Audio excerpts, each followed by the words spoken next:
Well, good afternoon to you. This is the Voice of Faith Radio Church podcast. My name is Akinsami Emmanuel, a trained and certified chaplain from the very College of Chaplains, the International Christian Chaplains Association. The headquarters of ICCA is based in 1494 Fall River Avenue, Seekonk in Massachusetts. And here in Africa, I represent ICCA. Good afternoon, good morning, and good evening. Depends on the time frame where you are. I just want to briefly look at this, the consequences of stubbornness, the result of being a person that is ignorant, and that of one that is stubbornly proud, arrogant, and sometimes we look at the man who is also naive about certain things. Because Hebrews, look at Hosea chapter 4 verse 6 talks about my people are destroyed for lack of knowledge. Now, knowledge is the fulcrum, the pivot around which every of these experiences revolves. You know that if you are not knowledgeable about anything, you are actually said to be ignorant. And if you are ignorant about anything, at that moment, that particular time, you are actually in the dark. And when you are not knowledgeable, you are actually ignorant, don't forget. And when you are ignorant, you are somewhat in darkness, because so many things you will not be able to explain, understand, and you'll not be able to access certain information. Now look at it. Priorities of man in life actually will affect the quality of help that it can access. Let me explain that quickly.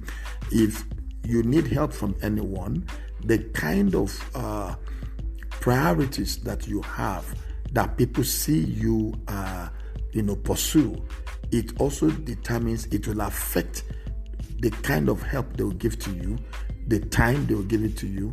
And of course, you cannot be asking someone to give you, for example, an assistance of maybe 20,000 naira, and you are wearing a shoe of 100,000. You cannot be asking someone to help you to get to work, and then you are found, lavishing and squandering money in the restaurant or bar. Now, this is because they look at your priorities, and then they ask themselves, does this man actually really need help? Does he know what he needs?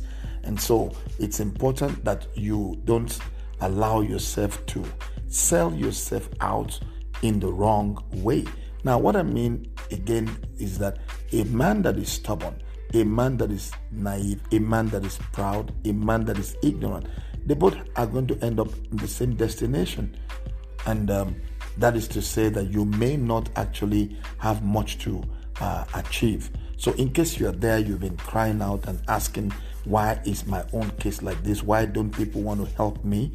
Are you stubborn? Now, yesterday, I believe it was God in the bathroom. He told me about someone that is mildly pressuring others. You have a way of putting mild pressure, and then you also have mild stubbornness. You know what that means? You are mildly stubborn because you also know how to put mild pressure on people. Now, where you're just full of your own ways, you don't want to, as it were, listen to other people's advice and other people's input. You definitely, but you see, you don't show it on the outside. You're most likely going to stay on the long queue, because people will also let you know that what you are doing, they know, but they just kept quiet and watching you. So you might think putting mild pressure on people would make them to release what is in their hands. No, they are looking at your priorities. So what is the priority that you are pursuing today that you think people are not helping you? Maybe if they have been delaying the help that you ought to get, think and check around what you have been displaying and then showing to the world. Today, I don't know what is causing your delay, but whatever it is, remember that knowledge is the fulcrum. Knowledge is the pivot. What do you know about this thing you are actually asking them to give to you? Now, do we say you should pretend? No, don't pretend. Be yourself. Now, be real. Once you are real, people will know. You can access more help, more assistance, because you are sincere, you are honest, and you have integrity. So at this point, I want to stop and say to you, may God help you, check your priorities, and God be with you. Shalom.